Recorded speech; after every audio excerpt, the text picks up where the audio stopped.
Assalamualaikum warahmatullahi wabarakatuh. Kembali lagi bersama saya Miftah Huda dalam Bicara Bola. Pada kesempatan kali ini kita akan membahas lanjutan Liga Inggris antara Manchester City menghadapi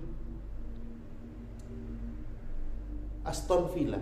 Ya, kita tahu bahwa Aston Villa merupakan salah satu tim yang menyulitkan Manchester City di musim kemarin, bahkan di pertandingan terakhir Liga di mana Aston Villa sempat unggul dulu melalui 2-0 sehingga dimampu dikembalikan oleh City atau membalikkan keadaan menjadi 3-2 dan akhirnya City menjadi juara. Itu musim kemarin. Musim saat ini City kembali lagi bertemu dengan Aston Villa, yang mana di musim ini Aston Villa menurunkan pemain-pemain yang notabene cepat dalam beradaptasi, baik bertahan maupun menyerang. Ya, kita tahu bahwa Aston Villa merupakan tim yang sangat-sangat solid, baik di lini pertahanan maupun di lini tengah, serta counter attack yang mematikan. Dengan mengandalkan Oli Watkins dan Bailey, mampu membuat kocar-kacir pertahanan Manchester City, khususnya di babak kedua. Seperti apa kita akan bahas. Ya, kalau kita melihat starting line up dari Manchester City, kita tahu bahwa Manchester City yakin dan percaya diri bahwa Manchester City mampu memenangkan laga, ya walaupun di kandang Aston Villa. Akan tetapi Manchester City tidak menurunkan seperti di pekan sebelumnya, di mana menurunkan 4-4-2 klasik. Tapi menghadapi Aston Villa, Manchester City menurunkan 4-4-3-3 dengan striker murninya Erling Haaland dibantu oleh lini sayap yaitu Bernardo Silva dan Phil Foden. Lini tengahnya tetap Kevin De Bruyne, Gundogan dan seorang Rodri. Sedangkan dari Aston Villa menerapkan permainan 4-3-1-2 di mana 3 gelandang bertahan mampu memberikan keseimbangan antara lini tengah dan lini pertahanan, serta memberikan umpan yang bagus untuk melakukan counter attack yang diberikan kepada striker mereka, ditambah lini tengah mereka yang sangat mobile sekali guna untuk bertahan maupun menyerang, yaitu Ramsey. Kita tahu bahwa pemain ini pemain yang lincah, juga memiliki karakteristik untuk menyerang yang sangat bagus. Kalau kita melihat dari babak pertama, City sudah menekan si Aston Villa. Akan tetapi kegemilangan kiper Emiliano Martinez mampu membuat frustasi pemain-pemain City untuk menciptakan gol. Beberapa tendangan ditepis oleh Emiliano Martinez, baik tendangan dari dalam kotak penalti maupun dari luar kotak penalti. Beberapa peluang pun mampu dipatahkan oleh lini pertahanan dari Aston Villa.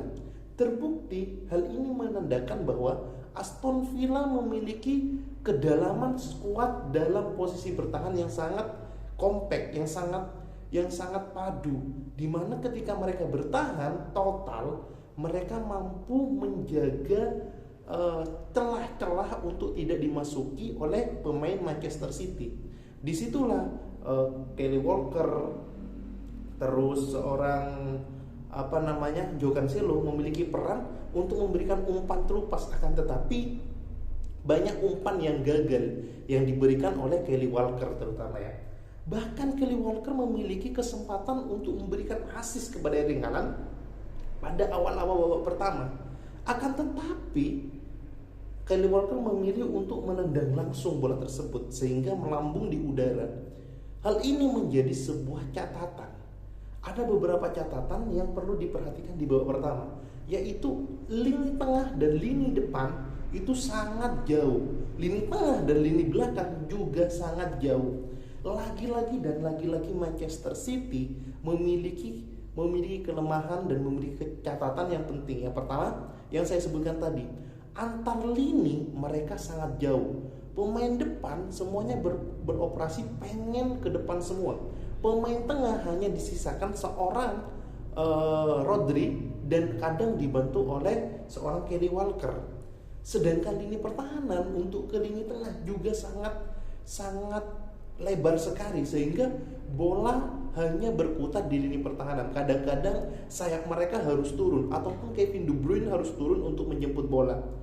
Catatan yang kedua, beberapa passing di babak pertama, khususnya Kyle Walker dan seorang Joao Cancelo itu tidak memberikan efek nyata. Bahkan ada beberapa yang salah passing dari keduanya. Maka dari itu, keduanya sangat buruk untuk penampilan di babak pertama, sehingga skor berakhir dengan 0-0. Bagaimana dengan babak kedua?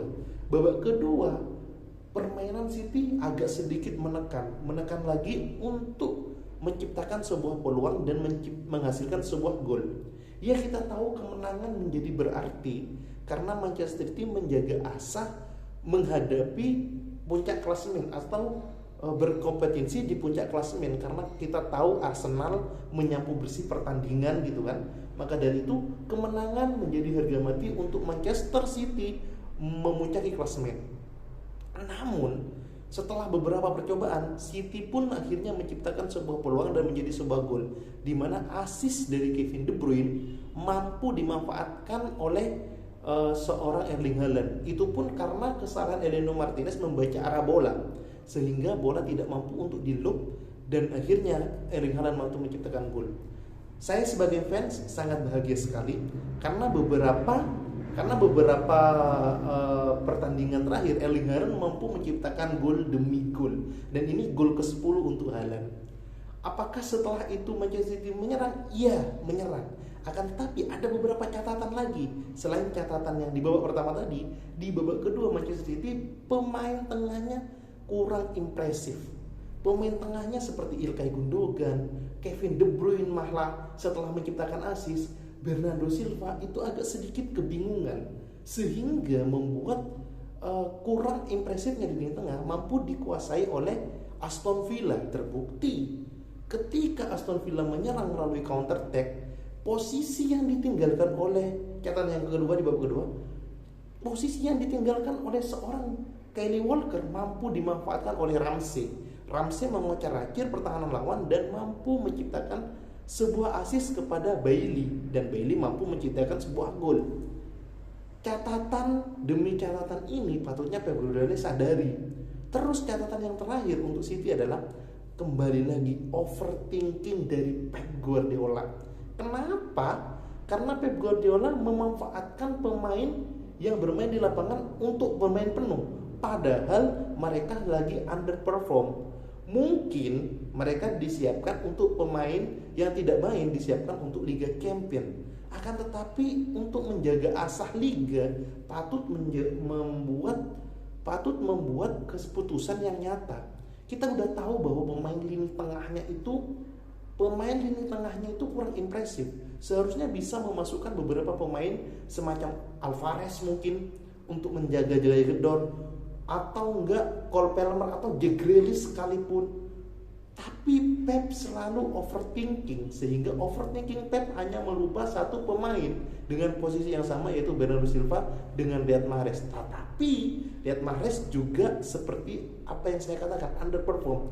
Dua peluang di depan kotak penalti dia tidak mampu memanfaatkan. Maka dari itu, ya, ini penampilan yang buruk menurut saya selama di 6 laga awal Manchester City di musim ini. Walaupun ini imbang, harusnya ini bisa menjadi sebuah kemenangan untuk Manchester City. Dan semoga catatan-catatan ini menjadi sebuah evaluasi untuk Pep Guardiola dan Manchester City ke depannya. See you.